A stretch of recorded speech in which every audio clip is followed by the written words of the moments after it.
Jamaica, there are diplomatic appointments, and then there are appointments that send a political message.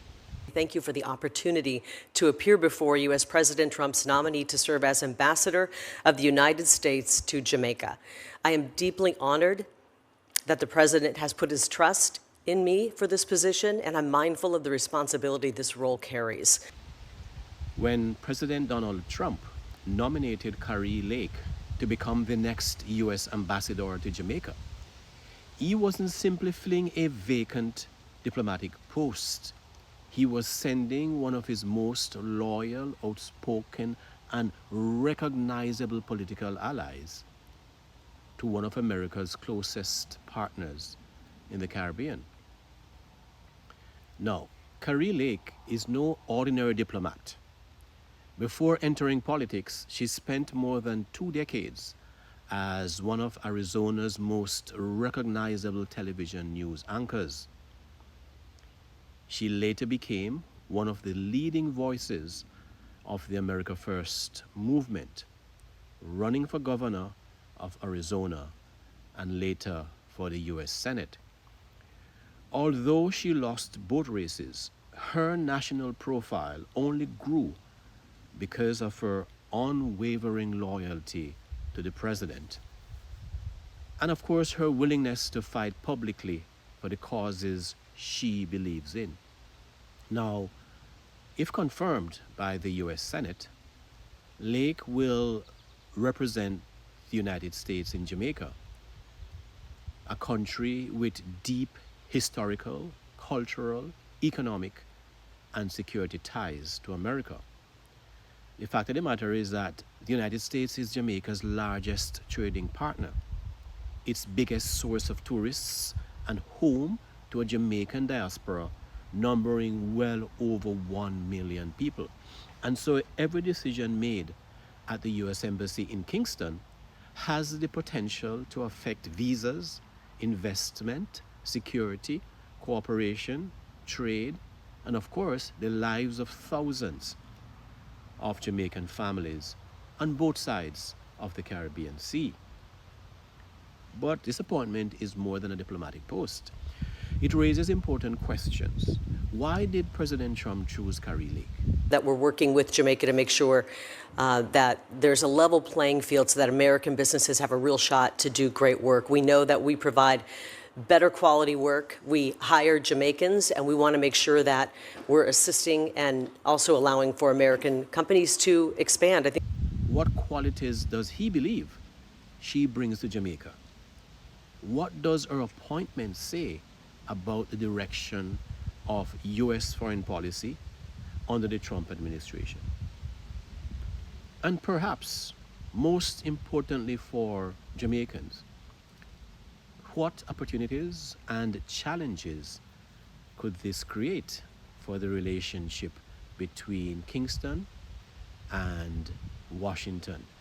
Kari Lake herself has already struck a warm tone, saying Jamaica is a country I know very well. Nothing can keep a Jamaican down. It's evident that God is a source of strength, guiding Jamaica through challenges and shaping the nation's character. Full of incredible people, and that she looks forward to strengthening the friendship between both nations, if confirmed. Now, there is intense focus on regional sovereignty.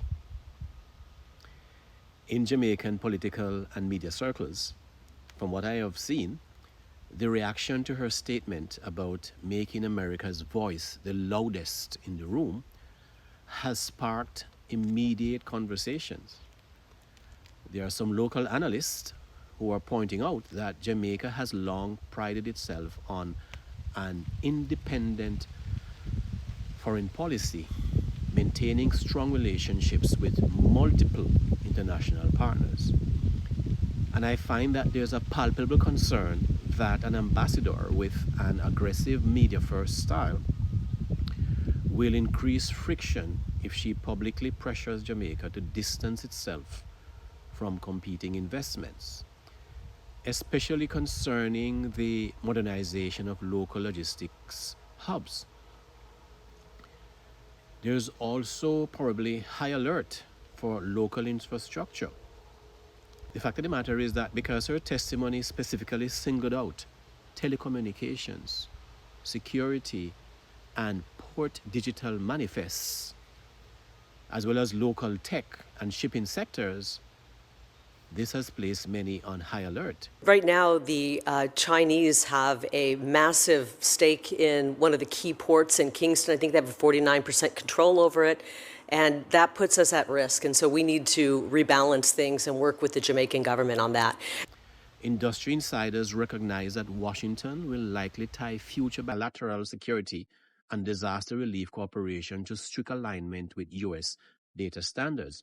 And this means that Jamaican lawmakers may find themselves caught in a high-pressure balancing act between maintaining affordable regional infrastructure and, of course, meeting the stringent national security demands of a new U.S. envoy. Past envoys have been flying under the radar, so to speak. Well, then there's economic hope versus trade fiction, right? There's hope, there's trade friction as well. From my perspective, on the economic front, the reaction is mixed. Tourism and business development groups seemed to have welcomed her stated desire to encourage American investment, especially given her personal familiarity and frequent travel to the island over 35 years. Over the past 35 years, I've traveled to Jamaica too many times to count. However, her specific focus on removing trade burdens, such as Jamaica's historical restrictions on American pork, has raised flags among local agricultural advocates who fear that a sudden influx of heavily subsidized U.S. imports could quite obviously undercut domestic farmers. If confirmed, Kari Lake won't just be a diplomat. She will be a, may I say, interrupter for Jamaica. It means the end of quiet, behind-the-scenes statecraft. It means intense, high-visibility pressure on Jamaica's ports, technology, and Jamaica trade rules. You see, Washington is no longer playing defense in the Caribbean. They are sending a media warrior to turn up the volume. As always, time will tell.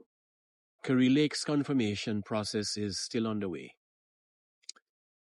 And if she is confirmed, Jamaicans will judge her not by campaign speeches or political labels, but by the work she does here in Jamaica.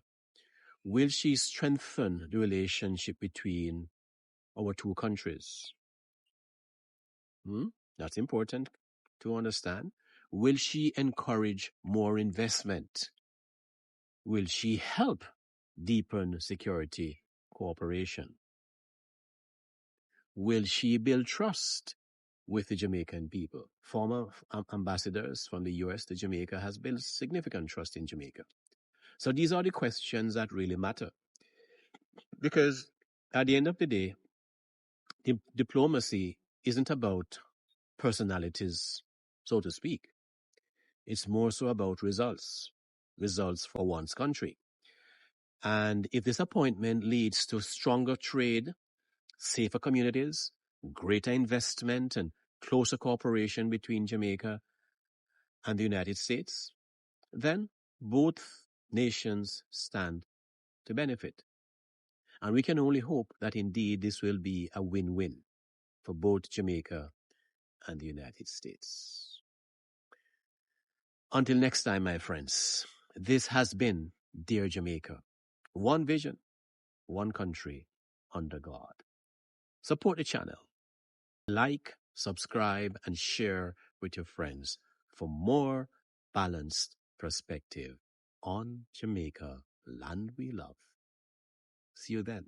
Dear Jamaica, Here we call, one people, one nation, standing tall, under God. strong and free, Jamaica, the land we love.